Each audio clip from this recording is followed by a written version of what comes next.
అది బ్లేమ్ పక్కన వాళ్ళ మీదకి వెళ్ళిపోవాలన్నట్టుగా అనిపిస్తుంది నాకు. అంటే వాళ్ళు వదిలేయమంటే వదిలేస్తాను, లేకపోతే గెలమంటే గెలుస్తాను, అంటే ఒక ఇండివిజువల్ డెసిషన్ నాకు అనిపించట్లేదు.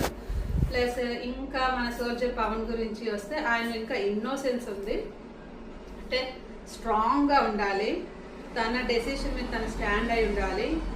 అలాంటప్పుడే ఇంత ఇదేంటంటే బిగ్ బాస్ అనేది ఒక మెంటల్ ఫిజికల్ గేమ్ కాబట్టి ఎప్పుడు టెస్ట్ చేస్తూనే ఉంటుంది. సో మనం ఎంత స్ట్రాంగ్ మెంటాలిటీతో ఉంటామో మనం బిగ్ బాస్ టైటిల్ మనకి అంత చేరువలో ఉంటుంది. సో నాకు అనిపించింది అయితే ఇది.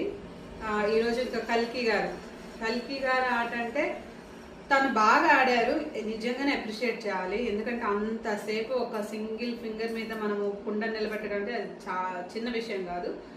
ఆమె ఆ స్ట్రెంగ్త్కి ఆ కాన్ఫిడెన్స్కి మనం ఖచ్చితంగా మెచ్చుకోవాలి. బట్ కాకపోతే తను ఎప్పుడు ఎవరో ఒక ఇన్స్పైర్ చేస్తుంటేనే తాను బాగా ఆడతారనిపిస్తుంది తప్ప తనంతటి తానుగా ఒక ఫోకస్డ్గా ఉన్నారా అనేది మనం ముందు అయితే తెలుస్తుంది వాళ్ళకి ఆపర్చునిటీస్ వస్తే.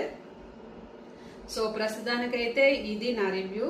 అయితే నేను చెప్పేది ఏంటంటే మీకు నచ్చిన కంటెస్టెంట్స్ ఉంటే ప్లీజ్ తప్పకుండా అరే ఇలా అలా అని టైం వేస్ట్ చేయకుండా వాళ్ళకి ఓట్లేసి గెలిపించి మీ బిగ్ బాస్లో మీకు నచ్చిన వాళ్ళతో ఆట చూడాలని మనస్ఫూర్తిగా కోరుకుంటున్నా.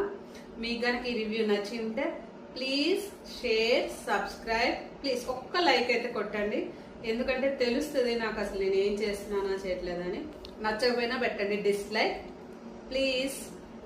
యా, అండ్ మా వాడు ఏదో చెప్తాడంటే the maximum people can do a like is 1. Okay, that is my son. Okay, thank you. No, per person, a person they can't do like 1000 likes. Yeah, please like అయితే చేయొచ్చు మీరు. Subscription అంటే అది మీ బలవంతం చేయలేము. Please like and share and subscribe my channel. Thank you.